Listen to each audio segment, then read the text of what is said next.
I would love to have a conversation with Bill Maher now. Okay? Bill Maher he has changed, and and maybe not. I mean, he may not have changed any of positions, but I think he takes it more seriously, and he's not going for clapter.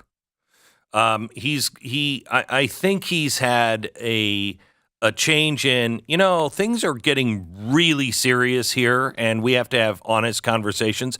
And for the first time, I look at Bill Maher. Can we play that clip we played last hour? The abortion one? Yeah. Mm-hmm. Listen to this, Bill Maher, just recently. The idea that you're fighting an election around this issue seems to be, just strange. Yeah, really weird. Back to the 19th century. Well, clap. none of you believe it's murder. Thank you. That's why I don't understand the 15-week thing. Nobody laughs. Or Trump's plan is, let's leave it to the states. You mean, so killing babies is okay in some states? Like, I can respect the absolutist position. I really can. I scold the left on when they say, oh, you know what? They just hate women. People who aren't pro-life, pro-choice. They don't hate women. They just made that up. They think it's murder. And it kind of is. I'm just okay with that. I am. I mean, there's 8 billion people in the world. I'm sorry, we won't miss you. That's my position on it. What? That's quite harsh, Bill. Yeah, exactly. I'm not Is sure that not your position if you're pro-choice? Isn't that mainly because you don't like children? I mean, Yeah, No. exactly. I mean, but if you are, you said you're pro-choice. That's your position too. It's totally true. So, and by the way, I completely agree with him on his point on the absolutist positions are the only one that makes sense.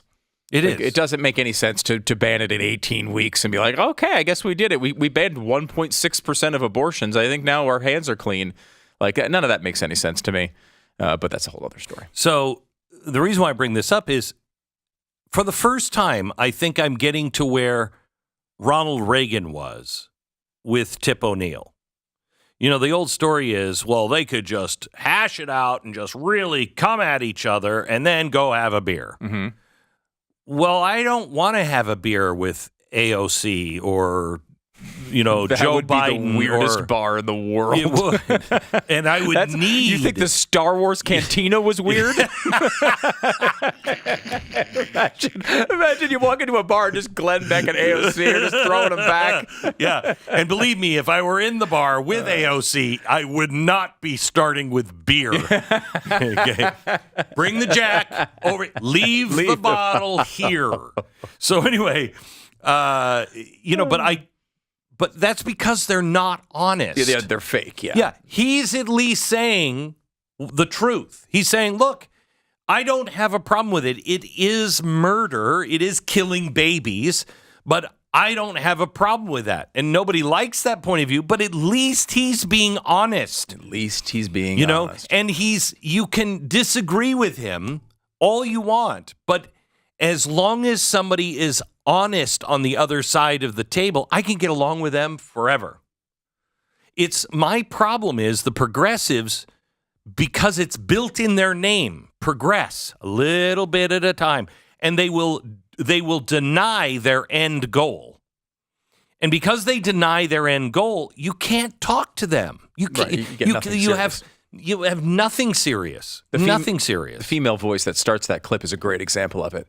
Like, I don't understand why they'd want to fight an election on this issue. It's just strange. Is it strange, the ending of life of children? Is that like a weird thing for you to think about during the election? I mean, I kind of find it weird that fighting for the right to end the lives of children is something you want to fight the entire election on. But that's what they're doing. But that's why they used to say safe, rare, and legal. Right. And then they said screw rare. Right, because they used to...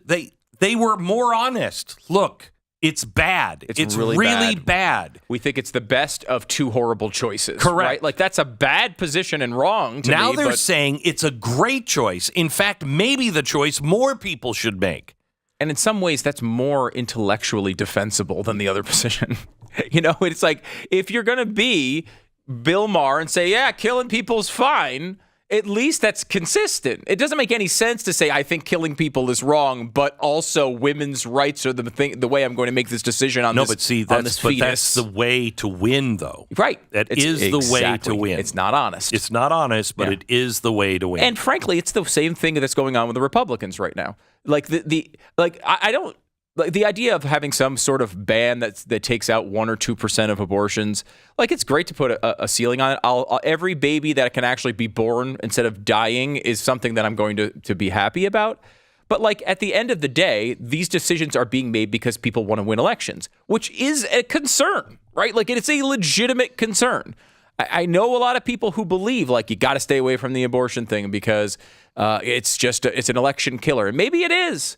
But like, at some point, you have to think, like, this is a very basic life and death issue. At some point, you just need to be able to say, hey, like, I'm not going to fold on that issue. Like, I don't understand why every single Congress, there is not a Republican proposing a constitutional amendment to ban abortion.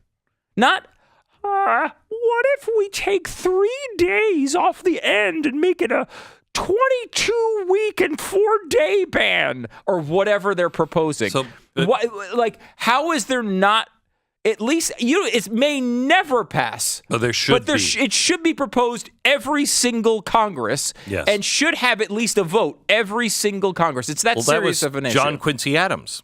He went back to Congress to stop slavery. He was the president. And he went back to Congress to sit as a congressman and having to get votes every 2 years. Yeah. And he sat there just to propose an end to all slavery. Yeah. And he did it over and over and over again. And it wasn't popular. And he realized at the end, you're going to have a war over this. Because there is no progress. Nobody's making progress on this. They're all just talking a good game. Mm-hmm. And it was an issue that was so important that yes, was and you couldn't get people to talk about it for the same reason. Nobody wants to think about this.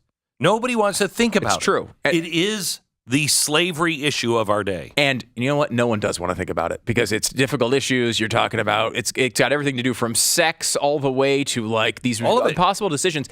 And when Democrats have to think about what it really is, they have to face a lot of uncomfortable truths about their position. Mm-hmm. And what are the Republicans doing right now? Well, what we should do is make sure no one can think about it, because what if we lose this election and I lose my seat?